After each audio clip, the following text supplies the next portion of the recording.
Sadly, there have been attacks on religious worshipers and houses of worship in the news recently. There were acts of anti-Semitic violence in the New York City area, including a knife attack during a Hanukkah celebration at a rabbi's home. And there was a shooting at a church just outside of Fort Worth, Texas, just before the new year. In the wake of incidents like these, more and more houses of worship are considering their options when it comes to security. Carolee McGrath sat down with Eric Stratton of STS Consulting to learn more. We've been doing some limited consulting with some of the area churches and synagogues. We come in and we do a threat survey. We look at a bunch of different things, their social media platforms. We show them how to just look for threats in social media.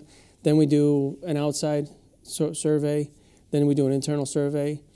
And then we work with them, depending on what they want to do, we work with them to enhance the inside security.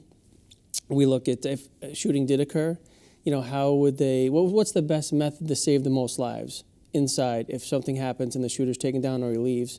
How do we care for the people that are inside, stop the bleed? Then the interaction between the law enforcement when they show up, and then trying to assist the law enforcement EMS in getting the patients out and hopefully more to survive. So how do you advise people? Because I think a lot of people would say, no way, we don't want to have an armed guard in church, although more and more churches across the country are considering it. Oh yeah, I'm certainly not against hiring a local police officer who knows the community, knows the people inside, as an extra detail or whatever, to whether it be in full clothing, full uniform or not, so he blends in or she blends in. Most of the clients now, what they want to do is they have people, federal agents, law enforcement, whether it be federal, state, or locals inside their church, and some of them have banded together to make their own little security teams.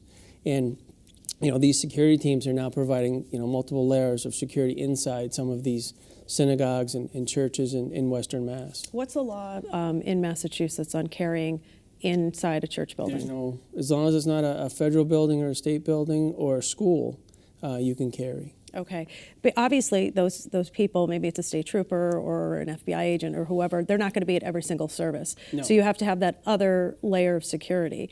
How do you advise people? Can you disarm somebody with a gun, with distraction? How do you advise people if this happens? So some of the training, it depends on each client. We work with each client. The synagogue, what they wanted was we did the outside, the inside, and then what we looked for was like behavioral things. We taught them how to look for people that are out of place coming in, the bags, something jetting out of a coat, the way they don't make eye contact or they talk too much.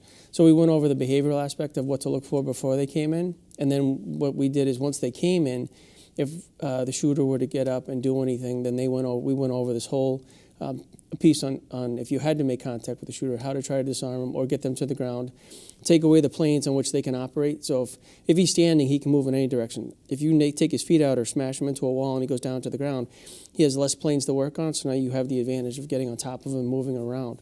From there, it rolled into, okay, what happens after the shooting stops? The suspect either leaves, or if he stays there and he's either detained or something happens, what do we do? And that's when we roll into the next phase, which is, okay, who's hurt, how bad, what do we have with us? So we actually had some of the ladies taking off their scarves, taking the strings out of the hoodies, shoelaces. To learn how to do a tourniquet? To learn. So the Stop the Bleed program is an incredible program. They go over the tourniquets, and they go one particular tourniquet, and they go over hemostatic agents. Most places don't have that inside their synagogue or their church. Some are buying them, these trauma kits, but in most cases, they're not going to have those things. So what we're working with is, what do you have right then and there? I've got shoelaces, I've got a tie, I've got all these other things, and I've got hopefully plenty of them in church. So we can work on, who's hurt the worst. We get a tourniquet on. If that doesn't work, we teach them how to get a second one on, and then how to interact with law enforcement, because they're going to come in hot and heavy.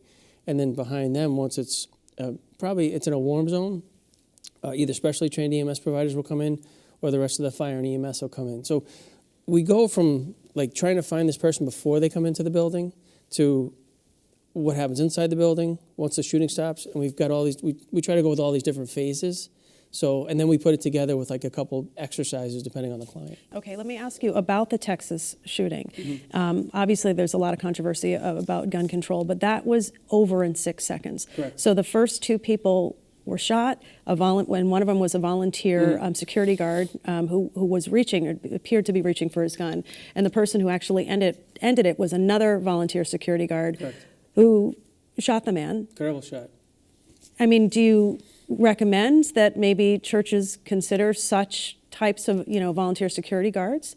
I'm certainly not against it whatsoever. What I would say is if you decide to do something like that, then there's quite a bit of range time.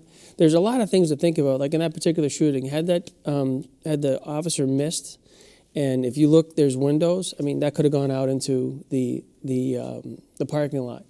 I know that one of the churches that we've talked to, they're going to have to arm people, but there's also an area where the kids go during the service so they can stay quiet and stay busy.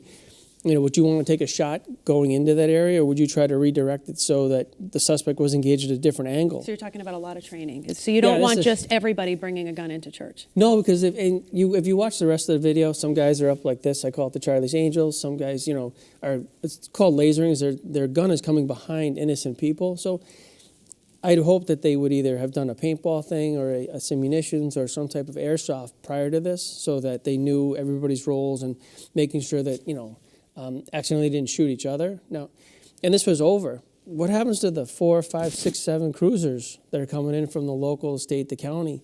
Now they see all these guys out with guns. I'm assuming they did some training so that someone's outside saying, okay, the shooter's down and these guys are putting away their guns. Right, but these are all things that you would have to consider as you're doing the training scenario as well. Yeah, I mean, I couldn't imagine like any of the law enforcement officers showing up and then there was there was like 3 or 4 people with weapons out. The first law enforcement officer shows up. Are those the bad guys? Are those the good guys?